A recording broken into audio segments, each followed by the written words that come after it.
Gente, eu queria muito gostar de Eternal Fragrance. Tinha uma história que prometia bastante, um visual lindo, mas no final eu terminei esse drama mais por insistência do que por empolgação. Confesso uma coisa pra vocês aqui, se não fosse o Wei Long, eu provavelmente teria abandonado The Eternal Fragrance na metade. Mas será que o drama é realmente ruim ou só não funcionou pra mim? E calma, se você amou esse drama, essa é só minha opinião, ok? Hoje eu vou contar o porquê que eu não gostei dele. Mas antes, vamos falar rapidinho da história. Prometo que não vai ser muito longo. The Eternal Fragrance é um Xianxia que acompanha Xiao Baishui, uma jovem órfã que entra para a Academia Shufan em busca de um lugar ao qual pertença. Lá, ela conhece Lei Shuyan, um rapaz que carrega o peso de salvar o próprio irmão. Conforme a amizade entre os dois cresce, antigos segredos começam a surgir, revelando que o destino deles está ligado a uma guerra entre imortais, demônios e outras forças que disputam o poder da Árvore Divina, capaz de mudar o equilíbrio dos três reinos. Ao longo da história, descobrimos que Lei Shuyan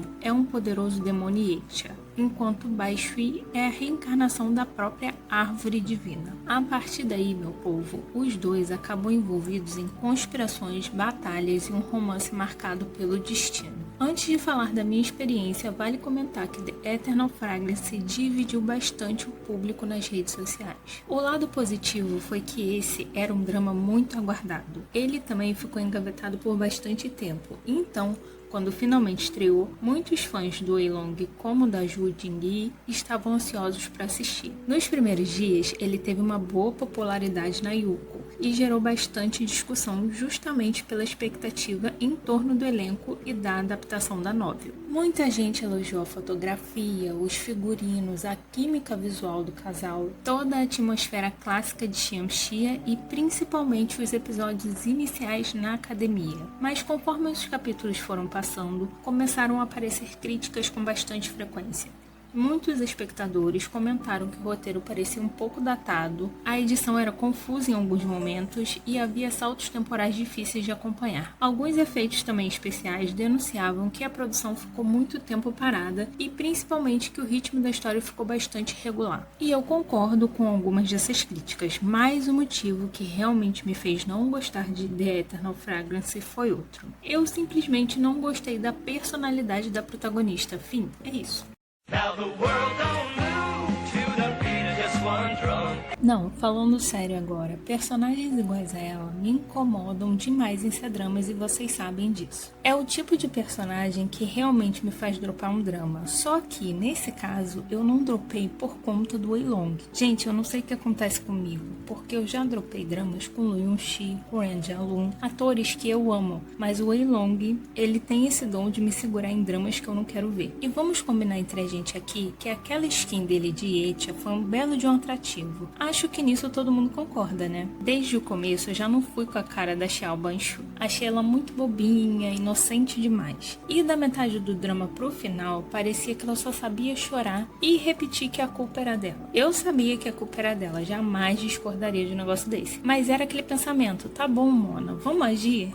Chora, mas faz alguma coisa, pelo amor de Deus. Para uma personagem que é reencarnação da Árvore Divina, eu esperava muito mais dela. Achei uma protagonista muito passiva. Enquanto isso, o personagem do Wei Long, mesmo carregando aquela maldição e precisando consumir o poder dela para continuar vivo, estava sempre fazendo alguma coisa. Ele sempre tinha um plano, sempre tentava proteger as pessoas ao redor dele, mesmo sendo do lado da seita ou do lado do reino demoníaco. Já o plano da protagonista parecia ser confiar em quem claramente não merecia confiança. Foi juntando tudo isso e eu fiquei pensando, gente, se ela aparece em outro drama com uma personagem parecida, provavelmente eu nem irei clicar no play. E é justamente por isso que muitas das vezes eu prefiro abandonar um drama que eu não tô gostando, porque existe uma tendência muito forte de você acabar criando uma resistência ao ator ou à atriz por causa de um personagem. Mas aqui tinha o Wei Long, então eu fui até o final. Eu precisava ver esse homem sendo feliz, porque ele merecia demais um final feliz, mesmo se fosse com ela. E falando nisso, o drama tem final feliz, daquele jeitinho que a gente gosta, casal junto com o final bonitinho. E ainda teve o demônio raposa, que acabou ficando com eles. Eu amei isso, porque sinceramente eu estava preparada para ele morrer a qualquer momento. Ele apareceu pouco durante o drama, mas todas as cenas dele eram muito boas, tanto na forma humana quanto na forma de raposa. Eu adorava quando ele aparecia. Outro ponto que me fez continuar assistindo foi esse casalzinho maravilhoso aqui. Eles também aparecem pouco, mas sempre que entravam em cena era uma delícia de assistir. Eu gostava das cenas românticas, das brigas, dos desentendimentos, tudo funcionava muito bem entre os dois. São personagens que tiveram pouco tempo de tela, mas que, pra mim, fizeram o drama valer muito a pena. Agora,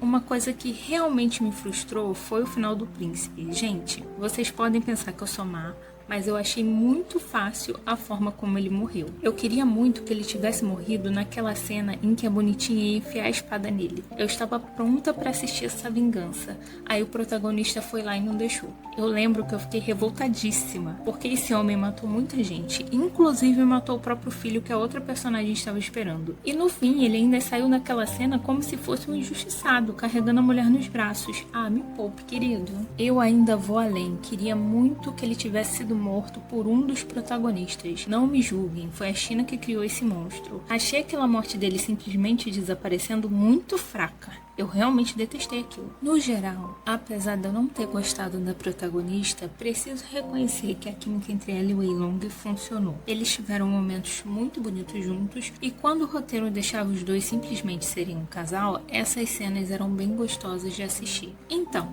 no fim das contas, vale a pena assistir The Eternal Fragrance? Eu acho que depende muito do que você procura. Se você é muito fã do Wei Long ou da Ju Jingyi, provavelmente vai querer assistir para tirar suas próprias conclusões. O drama também entrega uma fotografia bonita, figurinos lindos e alguns personagens secundários que, na minha opinião, roubam a cena. Mas se você procura um Xianxia com uma personagem mais forte, um roteiro que mantenha o mesmo ritmo do começo ao fim e personagens que tomem decisões mais inteligentes, talvez esse não seja o drama ideal para você. Você com certeza vai passar raiva como eu passei. Mesmo passando dessa raiva toda, eu não me arrependo de ter assistido. Pelo menos eu pude ver o Wei Long entregando mais um personagem maravilhoso. E convenhamos, aquele visual de Etia foi um evento por si só. Mas agora eu quero saber de vocês. Vocês gostaram de Eternal Fragrance ou também ficaram decepcionados? O que vocês acharam da protagonista? E me contem uma coisa,